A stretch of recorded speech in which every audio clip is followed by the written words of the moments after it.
Японы үндэсний спорт сумо бүхэн одоогоос 1500 гаруй жилийн түүхтэй бөгөөд хөгжлийн олон шат давхаргыг даван давсаар хөгжлийнхөө дээд шатанд хүрсэн үндэсний спорт билээ. Сумо бүхэн ихэнх үедээ цэрэг дайны шинжтэйгээр хөгжиж түүгээр зөвхөн цэргүүд дайн тулааны бэлтгэлийг хийх зорилготойгоор барилдаж байсан байна. Сумо хүмийг спорт нь хөгжлийнхөө шатад маш олон янз болон хувиран хувирсаар эдүгэгийн сумогийн барилдаан үүссэн түүхтэй юм. Эрт цагт бидний харж байгаа шиг барилдааны дэвжээ гэж байсангүй, бүр эрт үед бүгчүүд зүлэг ногоон талбай дээр барилддаг байсан гэж Японы эртний судруудад тэмдэглэсэн байдаг. Харин дундад зуны үед бүгчүүд үзэгчдийн дунд барилддаг байлаа. Энэхүү барилдаанд өрсөлдөгчөөгөө унгаах юм уу, үзэгчид рүү түлхэж гаргасан нь ялагч болдог дүрмтэй байлаа.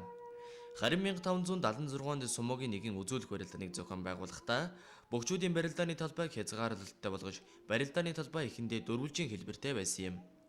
Үүнийгээ дараагаар дэвжээний дөрвөн буланд баг нь усгаж хооронд нь олсоор холбон дэвжээнийхээ захыг тодорхойлдог байсан бол Японы он тооллын Эдогийн ирнийх үед энэхүү улс маань илсээр дүргсэн шуудагаар солигдсон байна.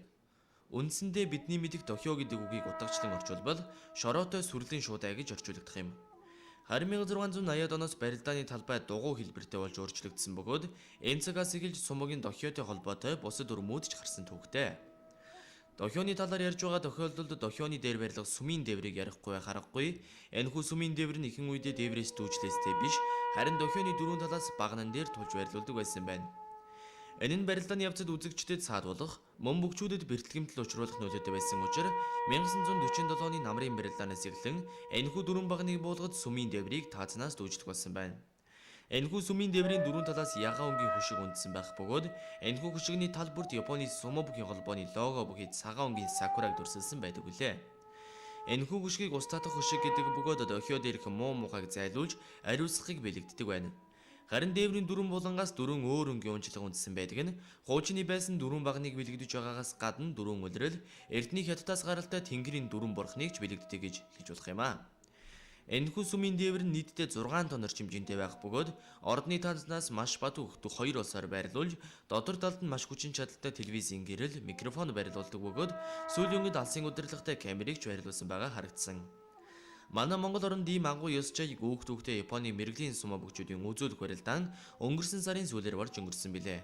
Энэхүү арга хэмжээг Монголын талаас Asahi уурвсан, харин Японы талаас AT&T Japan компани хамтран зохион байгуулсан бөгөөд энэхүү Монгол бошоод бүгчүүдийн барилга Токиог ч гэсэн дээрхийн адил чанарын шаардлагын дагуу Япон улсаас мэрэгжлийн хүмүүс хүрэлц ирж бүтээсэн бөгөөд Токио Мацури буюу дэвжээ арамнайлах ёслол 8 дугаар сарын 26-ны өдөр болж өнгөрсөн юм.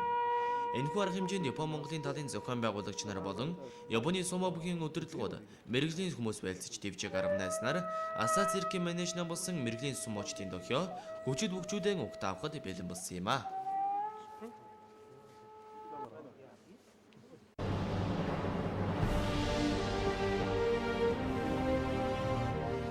За ингээд Монголын бүх сумочд, Японы сумочд, мэрэгжлийн сумочдыг бүгднийг үнэхээр хүндэтдэг, үнэхээр сайхан хүлээж авсан үзэгчд болон энэ сайхан бошоог нэвтрүүлж өгж байгаа телевизийн бүх гишүүд, ажилчид одоо үнэхээр талархлаа, баярлалаа гэж хэлмээр байна.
Энэхүү Монгол төмний удаан хүсэн хүлээсэн Японы урлагийн сүмогийн Монгол бошоо үзүүлэх барилдаанд оролцох сумож зочид төлөөлөгчдөөс бүрдсэн A хэсгийн зочид Чингис хааны сонгоцны буудал 8 дугаар сарын 25-ны 12 цаг 45 минутанд газардсанаар Монгол бошоо аль биесээр эхэлсэн юм а.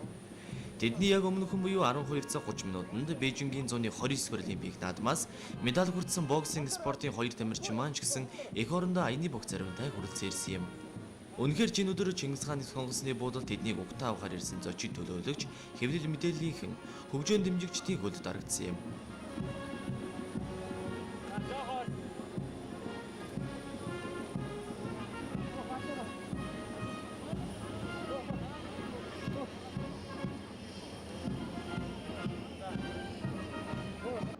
Монгол бошоод оролцохоор хүрэлцэн ирж байгаа зочид төлөөлөгч сумуучдыг угтаа авахаар Монгол бошоог зохион байгуулах хорооны дарга бэлэгт Асаширу сангийн тэргүүн сэржүүдээ Монгол бошоог зохион байгуулах хорооны гишүүн Сумын явзар болон бусад албаны хүмүүс хэвлэл мэдээллийнхэн угтаа авсан юм.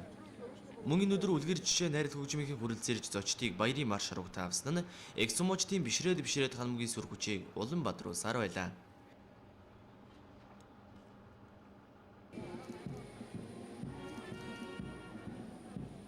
Эхний ээлжин буюу A группийн нислэгээр Yokozuna Asashiro тэргүүтээ Озеки Кайо, Озеки Готоши, Секиоки Готошогику, Комусуби Тойоношима, Барото, Альминишики, Вакано Сато гэх мэт баруун зүгүүрийн бүгчүүд хүрэлцэн ирсэн юм. Мөн тэднээс гадна Сумобгийн холбооны тойргийн барилдаахаар үзсэн Ояката Оошима болон Японы хэвлэл мэдээллийн ажилтнууд энэ хүн нислэгт мөн багтсан байлаа.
Энэхүү Монгол бошоогийн бусад тойргийн барилдаануудаас ялгарх онцлог нь мэрэгжлийн сумад барилдаж байгаа Монголын маань бүгд сумуучид хүрэлцэн ирсэн нь нийт Монгол сумуучдыг нэг дороос харах сайхан завшааныг олгосон юм. Жирүүдэн данаас доогуур барилддаг Монголын бүгчүүдээс эхний ээлжийн нислэгээр Тогусгава Гамболд, Сэншо Баярват, Дайюбу ундрах тэргүүтээ Макушта зэнанд барилдаж буй Монголын бүгчүүд маань ч гэсэн хүрэлцэн иржээ.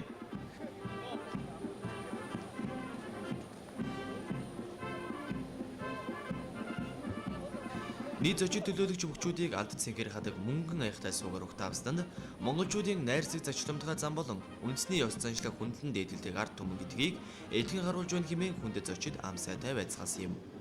Япон бүгчүүдийн хувьд Чингис хааны сонгоцны буудлын талбайд бомбогцаа өмнө зүгтэн сүндэрлэн байх богдхан уулын зүг хараа билжээн Монгол орны байгалийн сайхныг захаас нь эхлэн мэдэрч гэлсэн юм.